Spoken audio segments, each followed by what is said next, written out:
and we're here with Quinn at Symetrix. Quinn, tell me a bit about the history of Symetrix.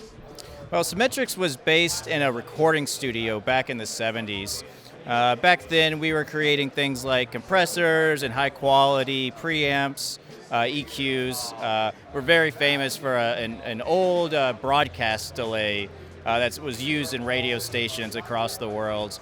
As time progressed, Symetrix kind of decided we needed to keep up with modern times, and we started dabbling in DSP, and we actually brought on Dante really early in the DSP creation phase. Is that before CobraNet? Yeah, we actually we started doing CobraNet, and that was a little bit before my time. I only got to mess with it a few times, but once CobraNet kind of came and gone, we got into Dante. Yeah. So what about now? What's your kind of IP at the moment? Yeah, right now Symetrix, we're a high-performance audio-video system. So we're doing things like DSP processing, obviously, but we're also doing control. We're trying to create an ecosystem, and we're trying to be agnostic about that ecosystem, meaning we play with anyone. We want to create relationships with any manufacturer and kind of create something that answers the question for integrators, something that can be a solution for any customer of ours. So can you go into a bit more depth about the control side of what you're doing? Mm-hmm. Yeah, the control side for us is really simple. We have really standard GPIO control. We have things in the system like a control number and a control value. That's great and simple. It's a drag and drop solution. But we also offer advanced control, so things like Lewis scripting. We have really powerful APIs that allow us to do UDP, TCP, HTTP control for any kind of device.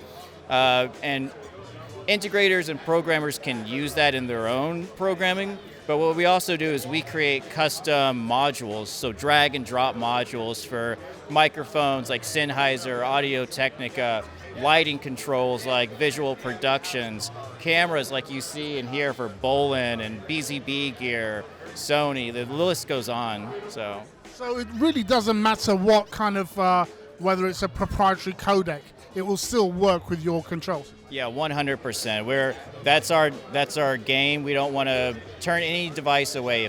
If you have an open API, if you have some way that allows control, we want to be ready to do that and offer the tools for programmers to be able to do that. And obviously that becomes interesting where let's say you're using something like Dante AV or SDVoE, who've got a number of different vendors all working on a chipset. But let's say they might be able to use your Symetrix control to be able to control that system.